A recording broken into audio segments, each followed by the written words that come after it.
Hello and welcome to the final episode of NCtv Now for the 2023-2024 school year. NCtv Now is a show dedicated to bringing you the stories of our community. I'm Lila Cosentino. I'm Nolan Pellegrino. I'm Charlie Coons. I'm Brooklyn Roberts. I'm Maggie White. And I'm Lucy Blasio.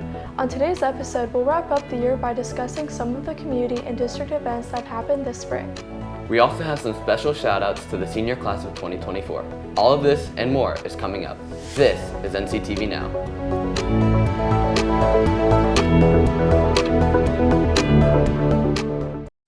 On Sunday, March 9th, the North Canton Racquet Club hosted the Canton chapter's annual St. Baldrick's event. St. Baldrick's is an organization that helps fund research for childhood cancer. Each year, thousands of volunteers all over the world organize fundraisers to raise money to support childhood cancer research. The North Canton City School District has been very involved in the Canton chapter event for the past few years. This year, the district helped raise more than $200,000 for the cause. Taylor, Adam, and myself attend this year's event in order to take a closer look. On Sunday, March 9th, the North Canton Racquet Club hosted this year's annual St. Baldrick's event. St. Baldrick's is a community foundation that helps raise money for childhood cancer research. The idea for the foundation started after three friends decided to shave their heads at a St. Patrick's Day party to raise money for kids with cancer. The Canton chapter event was started by Nan Foltz after losing her daughter to cancer in 1999. Nan tries her best to support children and their families who are going through the struggle of childhood cancer. Back in 1999, our daughter died of a childhood cancer called osteosarcoma. She was 19, and a couple years later, with going through our grief, we decided we needed to do something that would help us brighten us up a little bit. And we heard about St. Baldrick's. It's for research for childhood cancers, and so we decided to start. North Canton City Schools is highly involved with the St. Baldrick's event. Many children and adults show their support through volunteering at the event, making donations, and shaving their heads. Even if it's not just the raising money, when people see that, they know it's for a reason and it's making a statement and it's not just making money. People don't have to be a shavee in order to participate. 8-year-old Madeline Adams still helped raise money for childhood cancer without being a shavee. What I did is I wanted to see how much baskets I can shoot to raise money for the childhood cancer. This year, North Canton City Schools raised more than $200,000. Each year, more and more people join in to help raise funds for childhood cancer. Consider finding a way to get involved with next year's St. Baldrick's event. For NCtv News, I'm Brooklyn Roberts, working with Taylor, Adam. Hoover Athletics has seen quite a few changes within the past few years. 2 years ago, major renovations happened at Memorial Stadium, and the Vikings baseball field was just recently replaced as well. In early March, Hoover's softball team also saw some upgrades as the new indoor softball facility was unveiled to players, parents, and the community. The Hoover softball program has always had a strong tradition with excellence, and this year is shaping up to be no different. The program is certainly deserving of this new facility. Maggie White and myself attended the unveiling to take a closer look. The softball season is underway, but this year's start is looking a little different. Hoover unveiled the brand new softball facility to the players and parents in early March. Everyone involved with the program is very excited about their new facility. Mr. Jerry Goodpasture has been the head coach since 2005. He is looking forward to having the facility for the girls this season. I think it'll benefit us in many ways. There are days that we can't go outside and practice. It'll benefit us during the off season and also during the season. There are not many people in the state of Ohio that have a facility like this just for girls softball, and we really appreciate it. The new facility includes a customized locker room with a locker and a nameplate for each girl. The facility also has a large indoor turf area where the girls can practice. This facility will allow the girls to practice regardless of the weather and allow them to prepare for the season year-round. With more options for practice, the new facility will make a big difference in the girls' playing ability this year and many years to come. Junior Sienna Cush is in her third year of the Hoover softball program and is looking forward to another successful season. The thing I'm most looking forward to is having our own facility to practice in. It's nice to be able to have a private practice and get prepped for games. As the season continues, the new facility will aid the girls in bringing home some victories. Hoover softball has a tradition of excellence with 8 state championships under their belt.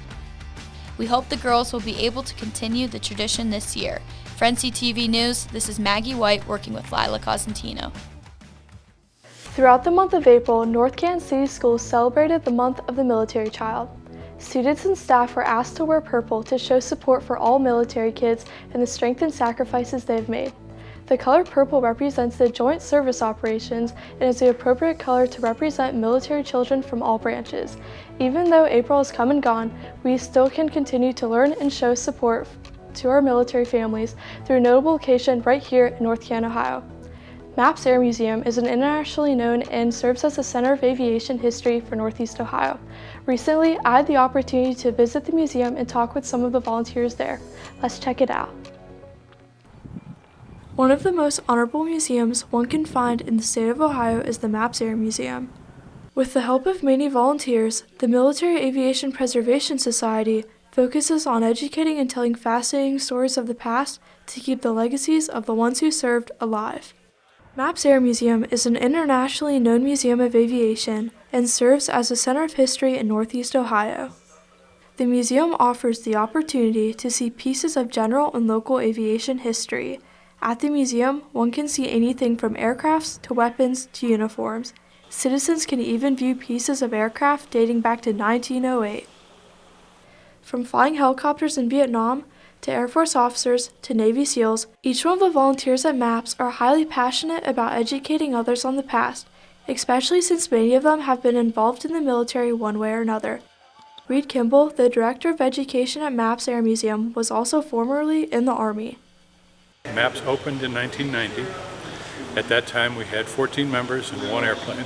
We currently have over 1,200 members and 60 airplanes. So the museum has grown over that period of years. To us, these are more than just pieces of metal. Each one of these airplanes has a story to tell. And it's the same thing for the displays in the galleries. These are local men and women. We need to be able to tell their stories before they disappear. Every year, MAPS puts on a number of events, ranging from pancake breakfasts to car shows to even events as big as the recent solar eclipse. At each of these events, attendees are still able to tour the museum as well. Every time one returns to MAPS, it is certain that when they leave, they will take multiple pieces of new knowledge home to share with others. History is not made by the airplanes, but of the men and women who designed, built, and flew them. If you have any interest in learning about the past from people who have been upfront involved, make sure to stop by the Air Museum. Whether you have an hour or a whole day, there is something there for everyone at MAPS. For NCtv News, I'm Lucy Blasio. As the end of the school year is quickly approaching, the class of 2024 is preparing for graduation. As this year's seniors begin to wrap up their final moments as Hoover Vikings, we'll take some time to highlight some amazing individuals. One such person is Emmett Summers, who has been extremely involved during his time here at Hoover. Emmett is the class president, plays varsity lacrosse, and is a Summa Scholar. Trevor Jeffries, Kay Zavarelli, and myself caught up with Emmett to hear more. I've been playing lacrosse for about 12 years now, and it's always been a lot of fun to me. Lacrosse has helped me throughout high school, just teaching me a lot of life lessons about leadership and friendship and just what it means to work hard and just be on a team. My favorite high school memory playing lacrosse is probably beating Hudson last year at Hudson. I've always kind of been a leader, and I wanted to really make an impact in the school, so I decided to run for class president to see what I can do to help the school. I've been class president for all 4 years, and some of the responsibilities include, we help plan a lot of school events. That's mainly what we do. My favorite part of being class president is probably just working together with everyone, just getting a big group of people together and accomplishing a common goal. I've been a part of Summa for a couple months now. It's something they do for the seniors. And it was just a really cool experience overall, just getting to nominate 2 teachers that really impacted me throughout my high school and elementary school career. It just really makes me show the impact that people can have on other people, that how my teachers, helped me throughout my childhood and get me to where I am now. What I'm planning to do after high school, I don't know where I'm going to college yet, but I want to study mechanical engineering. Some tips I would give to people, just work hard. If you really want something, you just got to put your head down and just put in the work, and you can do whatever you want.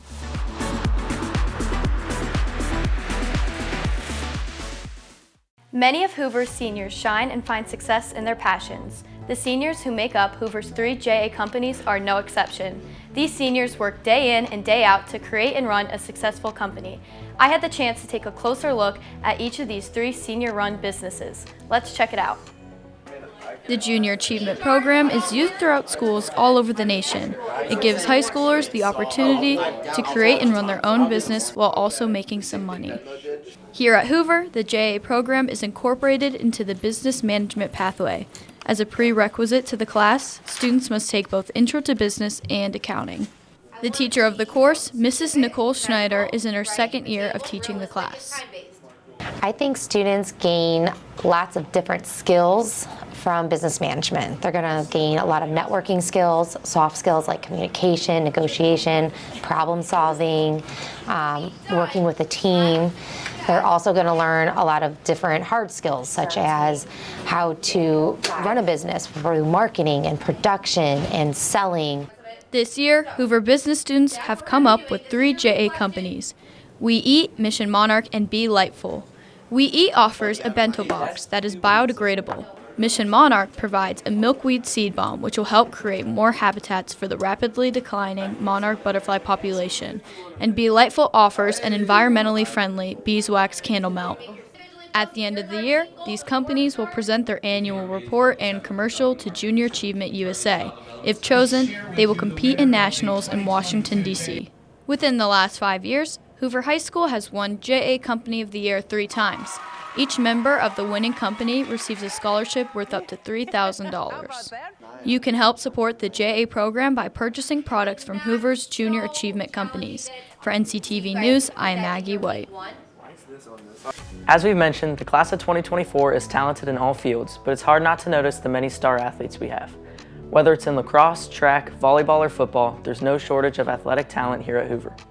In fact, there are more than 20 student athletes who have decided to continue their careers at the collegiate level next year. NCTV's Lauren Pellegrino, Lindsay Crawford, and myself take a deeper dive into these Viking athletes' careers. Each year, Hoover has several seniors who commit to continue their athletic career at the collegiate level. With a variety of sports, there are over 20 seniors who have made this decision. One senior, Maddie Vardavis, has committed to playing lacrosse at Youngstown State next year. I have been playing lacrosse since I was in 4th grade, so this would be my 9th year. What made me want to continue playing lacrosse was the fact that I couldn't stop playing after 4 years of high school. I felt the need that I had to play more. I'm most looking forward to playing lacrosse at a more competitive level and to meeting a bunch of new people. 3-time national qualifier and 4th all-time Hoover 5K runner, Jake Craig has also decided to continue his athletic career. He is committed to run D1 at Wright State. I've been running since 7th grade when I joined the track team. I chose Wright State because of their aerospace engineering program, and I honestly just fell in love with the campus. They have underground tunnels, so I never have to deal with the snow or wind or anything.